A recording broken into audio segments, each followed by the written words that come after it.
Bonjour à tous et bienvenue sur Radio Al-Alma, l'émission qui parle de la culture et du milieu artistique. Je suis Alain Ramirez, votre présentateur. Pour cette émission, nous allons continuer notre tour du monde et traiterons la culture en temps du Covid-19 et aujourd'hui ce sera pour l'Angleterre. Alors, nous accueillons une invitée qui a parcouru le monde ces dernières années pour donner des séminaires, des masterclass. Il est parti en Allemagne, au Chili, au Portugal, en Corée du Sud, la République tchèque et bon, bien sûr la France, entre bien d'autres pays. Nous accueillons alors Joel Anderson, qui est professeur à The Royal Central School of Speech and Drama, l'Université de Londres. Il est critique, dramaturge et acteur aussi. Bonjour Joël. Bonjour. Alors Joël, merci beaucoup d'être là. Pour commencer, notre audience voudrait savoir globalement quelle est la situation en Angleterre ou le Royaume-Uni en général. On sait que là, pour l'instant, dans une partie, dans tous les cas de la pandémie, le Royaume-Uni, c'est le point principal de décès en Europe, donc c'est assez dramatique, c'est assez triste. Donc, est-ce que tu pourrais nous éclairer un petit peu sur la situation globale? Oui, c'est ça depuis quelques jours. On est arrivé en tête. Je ne sais pas si c'est le taux des morts, mais je crois que c'est aussi le taux des cas aussi, mais bien sûr que les chiffres sont un peu difficiles à trouver. Mais oui, c'est paraît que c'est une situation très grave. On est juste derrière les États-Unis. Et bon, j'ai l'impression d'un certain point de vue que ça va un peu pareil dans tous les pays du monde. C'est très semblable, mais avec des différences, bien sûr. Je vois que, comme dans d'autres pays, il y a maintenant des encouragements à applaudir les services de santé, ça depuis quelques semaines, et ça de manière de plus en plus forcée, j'ai l'impression, presque que ça devient une sorte de rite culturel qu'on est en train de faire toutes les semaines. Et c'est un peu gênant, tout cela. En plus, aujourd'hui, c'est un jour férié ici. C'est le 8 mai, évidemment, mais c'est pas pour cela que c'est férié. Normalement, c'est la fête du travail, sauf que c'est pas la fête du travail dans ce pays. On a le 1er mai. C'est pas forcément le 1er mai, c'est le premier lundi du mois où il y a May Day. Ça vient comme en France et dans d'autres pays, ça vient d'une fête des travailleurs, mais en Angleterre, depuis des décennies, ça a été plus une question de rites de Moyen Âge, de début de printemps, de fertilité, ces choses-là. Ça n'a jamais été vraiment accepté comme fête de travail. Et exceptionnellement, cette semaine, c'est un vendredi, c'est aujourd'hui, et c'est parce que c'est aussi le 8 mai. Donc, tout pousse à croire qu'il y a une patriotisme dans l'air. Il y a au moins pour le moins une tentative de ce genre d'ambiance dans ce moment de lockdown. Je ne sais pas où ils en sont pour les festivités pour aujourd'hui, mais je crois qu'il y a des événements de quarantaine pour fêter le 8 mai aussi. Donc oui, et bien sûr, comme tout le monde, je suis dans une situation où je regarde beaucoup les infos. Je crois que c'est le cas pour tout le monde. Et en même temps, on a l'impression qu'on ne sait pas tout parce qu'on n'est pas dans la rue, on est moins avec des gens, on a moins de rencontres au hasard.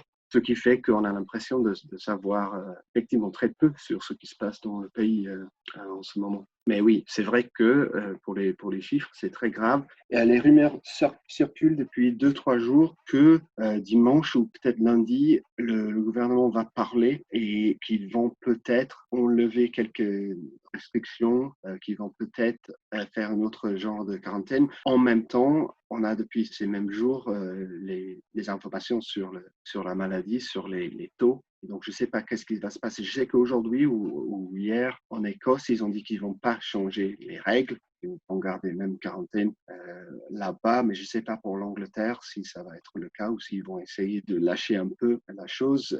On parle des exercices, des sports, par exemple. Ça va être permis à partir de lundi, mais je ne sais pas qu'est-ce qui va se passer.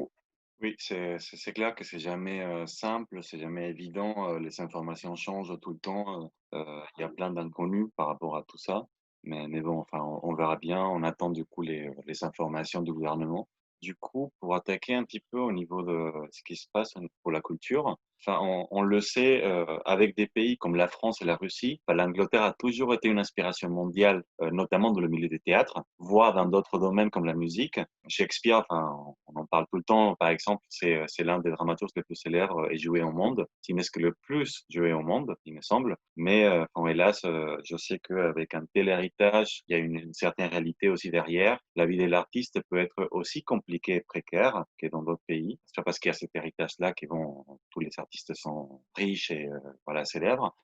Donc, en termes général, en dehors de cette période de crise, de pandémie, quelle est la réalité de l'artiste dans la société actuelle anglaise? Bon, moi, c'est difficile de séparer les choses parce que c'est cette crise qui nous montre, qui met en lumière, pour ceux qui ne savent pas, la situation des artistes. Oui, c'est vrai que c'est une situation de précarité. La culture, si on parle des arts, mais très concentrée à Londres.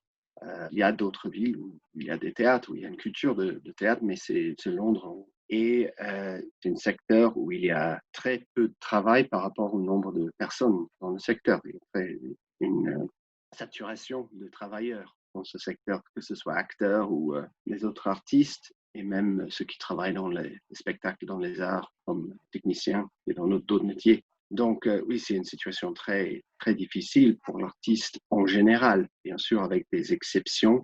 C'est un problème structurel. Il n'y a pas de statut, par exemple, comme en France, d'intermittent du spectacle. Ça n'existe pas. Il n'y a pas un régime pour les artistes. Il y a des artistes qui reçoivent des allocations, mais c'est en tant que travailleurs. C'est très peu d'ailleurs qui reçoivent. Il n'y a pas de statut spécial d'artiste ou statut protégé encore moins. Donc ça fait que les artistes travaillent en général dans les comme travail autonome, comme zero hours, comme on dit, et qu'ils n'ont pas vraiment de sécurité de travail. Il y a des syndicats pour les artistes, mais ils sont de plus en plus faibles. En général, ils ont de moins en moins à proposer pour rendre la vie de l'artiste plus facile ou plus cohérent. Dans beaucoup de villes, les artistes ont deux ou trois jobs à part, comme aux États-Unis, comme dans les clichés d'Hollywood, ils travaillent dans les restaurants, ils travaillent dans les petits boulots, gagner de l'argent, et puis ils font leur activité artistique un peu à part. Je crois très peu d'artistes qui vivent uniquement de l'art. Le théâtre, c'est pas plus facile non plus. À Londres, il y a énormément de théâtres, mais il y a beaucoup de petits théâtres qui n'ont pas de ressources et quelques théâtres qui reçoivent des allocations. Il y a le National Theatre, par exemple, qui reçoit beaucoup d'argent de l'État. Mais le paysage du théâtre, c'est fait de beaucoup de petits théâtres, comme dans d'autres pays, je crois, mais avec parfois moins de protection pour les artistes. Donc, il y a beaucoup de liaisons entre, par exemple, les secteurs de l'art et l'université et l'éducation, et surtout l'université. Donc, beaucoup d'artistes travaillent comme professeurs, soit comme professeurs permanents ou qu'ils gagnent quelques heures de travail à enseigner dans les facs et dans les conservatoires. Donc, ça fait qu'il n'y a pas vraiment une économie de la culture à part, c'est lié à beaucoup d'autres choses, surtout l'éducation, mais aussi social aussi, parce que c'est aussi une façon de gagner sa vie. C'est travailler dans les secteurs du social, travailler avec les ONG ou avec les mairies, avec le gouvernement même, en tant qu'artiste. Et c'est vrai que ça, c'est une réponse qu'ils ont trouvée dans pas mal d'autres pays. Bien, en l'Amérique latine, pareil, c'est des artistes qui ont moins de ressources, moins de subventions, moins voilà, de soutien. Et c'est vrai qu'il y en a beaucoup qui s'étendent plutôt vers un travail artistico-social. Même au Canada, on parlait dans une autre émission avec Anthony Hayward, qui parlait aussi de comment l'artiste vit là-bas et comment ils sont en train de faire de l'art social. En France aussi, c'est un peu moins, certes, déjà parce qu'il y a les statuts d'intermittence, comme tu le disais bien. Il y a des subventions, peut-être pas pour tout le monde, mais il y en a un petit peu. Et il y a des organismes comme le Théâtre de l'Opprimé et enfin, d'autres théâtres qui font des choses comme ça, roués à justement aider un petit peu la société. Oui, oui, c'est vrai. Et je crois qu'ici, c'est très fort parce que à plusieurs moments de l'histoire, il y a eu ce genre de rapprochement de l'art et du social, mais ça fait partie des changements du gouvernement de Tony Blair que ça a mis en lumière cette idée de l'art comme un outil social. Ça fait que ça c'est devenu une façon de justifier l'art par les biens sociaux, par ses capacités de transformer je dirais pas transformer la société, mais transformer les rapports entre les gens peut-être. Je suis pas sûr que c'était avec une intention de transformer la société même.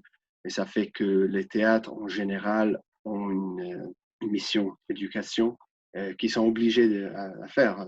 Il y a des théâtres qui font ça, qui aiment faire ça, qui ont toujours fait ça, mais c'est aussi une des critères pour recevoir des subventions, c'est d'ajouter quelque chose à la communauté, de faire venir un public, d'être dans une démarche d'éducation. Donc ça, c'était très fort dans les années 90 avec ce gouvernement-là. Et c'est resté, même si le gouvernement a bien changé plusieurs reprises depuis, ça reste plus ou moins ancré, cette idée de l'art comme un outil pour la société.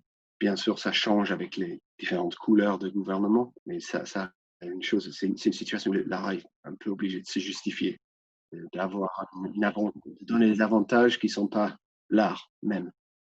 Mais bien sûr, il y a une grande histoire du théâtre en politique, du théâtre social, du théâtre communautaire qui prédate tout cela, qui vient de très loin.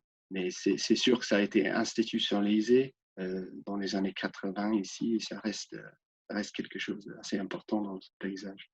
Oui, c'est vrai que c'est assez important et ça le devient de plus en plus. Et après, comme tu le disais, enfin, il y a plusieurs organismes que c'est un petit peu sa vocation, en fait, depuis le début, même en dehors de ces contextes, de faire de l'art social. Et je pense aussi que ça fait un petit peu partie des missions générales de l'artiste. Certes, c'est divertir, c'est faire des choses comme ça, mais aussi porter un regard sur la société, faire réfléchir, essayer d'échanger un petit peu les choses. D'une certaine manière, ça a été toujours lié à l'art, même si le pourcentage a changé justement. Peut-être que aujourd'hui, quand tu le dis, c'est beaucoup plus d'actualité. Peut-être que c'est une question principale dans le soutien de l'art. Après, pour profiter, de ton expérience dans le milieu, universitaire, je sais que dans plusieurs pays, les écoles et universités sont en train de démultiplier les cours en ligne via, enfin, des plateformes comme Zoom, comme Skype. Dans ton expérience en tant que professeur d'université et notamment dans le milieu de l'art dramatique, qu'est-ce qui est mis en place là-bas ou qu'est-ce qui a été mis en place là-bas? Est-ce que, ce sont juste des expériences purement théoriques ou on arrive à concevoir des moyens pour faire des choses pratiques également, un peu à distance? Oui, c'est sûr, ça faisait partie depuis très longtemps de nos pratiques et de faire des cours comme ça. Il y a une université en Angleterre, de Open University, qui travaille à distance depuis toujours et qui a des très bonnes expériences, des grandes expériences pour ce genre de travail. Mais il y a aussi une pression aujourd'hui, bien sûr, sur les professeurs de faire de plus en plus en ligne, de faire des cours et de faire comme si c'était possible de continuer, comme de faire le moins de changements possible à la situation des élèves, des étudiants, parce que les étudiants ici sont un peu plus qu'en France. C'est pas forcément un système entièrement public en France non plus, mais sont des consommateurs, sont des clients. Et donc, ils ne voulaient pas changer l'expérience des clients. Si c'était possible de continuer, ils voulaient continuer. Et donc, il y a une pression à tout faire en ligne. Et c'est vrai que c'est possible, dans certains cas, c'est possible de faire certaines choses. Il y a des séminaires ou des conférences qui marchent bien en ligne et pourquoi pas, même si peut-être ça ne devait pas remplacer tout ce qu'on fait dans les espaces. Si on parle du théâtre, on parle des assemblées, on parle des espaces. Mais c'est vrai que ça peut avoir des avantages. Pour la pratique, c'est beaucoup plus compliqué. Je crois qu'il existe des moyens de faire des ateliers, des workshops par Zoom ou par Skype. Ça existe et c'est possible, mais c'est sûr qu'on ne peut pas tout faire, que c'est forcément pas la même chose. Et je crois que c'est le plus intéressant, peut-être si on va continuer sur ce chemin un peu, c'est de voir qu'est-ce qui est adapté à la situation technique, qu'est-ce qui marche bien. Et parfois, dans la pratique artistique, en ligne, ce qui est intéressant, c'est qu'on voit les limitations de la technologie, on voit un peu les moments où la technologie apparaît avec des problèmes techniques, justement, avec des défauts, avec de mauvaises communications, par exemple. C'est intéressant, il y a peut-être un intérêt un peu brechtien à expérimenter ce genre de choses, où on met en lumière la pratique, la technique en même temps que le contenu artistique. Peut-être on peut jouer avec ça. Je crois que c'est là où ça devient intéressant, c'est quand on commence à jouer avec les plateformes qu'on est en train d'utiliser. Mais on ne peut pas imaginer que c'est la même chose. Je crois que le théâtre montre assez facilement, assez vite que il y a des choses qu'on ne peut pas faire sans être là, sans être ensemble. Et donc, oui, ça va forcément continuer un peu. Et je crois que les universités, surtout, veulent qu'on garde, qu'on utilise cette expérience pour faire plus de cours pour des raisons économiques aussi. Ils veulent bien qu'il y ait cette possibilité de faire des cours en ligne avec une faculté qui est de plus en plus internationale. Mais et je crois qu'on peut, mais qu'il faut peut-être penser aux limites et aussi penser à pourquoi on travaille ensemble de toute façon. Quels sont les avantages d'être en assemblée? Quels sont les avantages d'être social comme le théâtre et comme l'enseignement? Bien sûr. Du coup, tu penses qu'on pourrait, s'attendre à un changement un petit peu dans la pédagogie, dans tous les cas universitaires, dans les années à venir? Ouais, il va y avoir une pression, ça c'est sûr. Mais c'est vrai qu'on apprend avec cette expérience, on apprend que c'est pas la même chose. Moi, je donne des cours, heureusement, c'est surtout des cours théoriques en ce moment. Donc c'est un peu plus facile, c'est un peu plus facile à envisager. Mais on voit qu'il y a des différences. C'est très fatigant, par exemple. C'est difficile à faire parce que on est en train de regarder, en même temps d'être regardé. Donc on est très conscient d'être regardé parce qu'on voit, tu vois ton image en même temps que l'image des autres, ce qui n'est pas le cas en général dans la vie réelle. Et donc, ça fait qu'il y a une fatigue qui s'instaure. J'ai eu cette réflexion par quelques étudiants qui disent que 2 heures de cours, avant, c'était beaucoup plus facile que 2 heures en Zoom. Alors que on pourrait imaginer que ça serait plus facile parce que tu es chez toi, tu es tranquille, tu peux fumer, prendre un café, tu peux peut-être sortir, aller aux toilettes, bien sûr, c'est pas trop strict, mais il y a une fatigue qui s'instaure avec ces technologies. Peut-être c'est une question d'alphabétisme, c'est peut-être qu'on n'a pas l'habitude pour l'instant de le faire, apprendre à se détendre un peu, mais je ne sais pas, peut-être c'est cette question de regarder, être regardé en même temps qui fait que c'est un autre travail. Mais complètement. Oui, c'est certain que tout ce qui est Internet, les réseaux sociaux, enfin, tous les moyens digitaux sont encore en train de se développer et à une vitesse exceptionnelle depuis les années 90. Enfin, il y a toujours des choses à découvrir, à expérimenter. On n'est toujours pas, je crois, prêt à 100% pour pouvoir les utiliser comme il faudrait ou comme on pourrait. Joël, malheureusement, on arrive à la fin de l'émission. Il y avait encore tellement de choses dont on pourrait parler ensemble, mais là, on arrive à la fin. Il y aura peut-être d'autres jours, d'autres options de thématiques qu'on pourrait traiter. Pour l'instant, je te remercie grandement d'avoir accepté d'être dans cette émission. Plaisir. Merci. Et espérons que la situation s'améliore, non pas que pour l'Angleterre, bien sûr, mais aussi pour le reste du monde, et que cette situation ne revienne pas, comme on est en train de le dire actuellement, d'une année sur l'autre, et que, bon, ça devienne quelque chose de récurrent. Bon, on verra ça. Donc bon, pour nous, de notre côté, on continue à faire un peu le tour du monde et ensuite, on pourra passer justement à des émissions où l'on va traiter d'autres types de thématiques. On va parler un peu de la recherche, des parcours des certains artistes autour du monde, des spectacles, de la dramaturgie, du cinéma. Donc voilà, si vous voulez nous suivre, n'hésitez pas. Et Joël, encore une fois, merci beaucoup et à très très bientôt. À bientôt.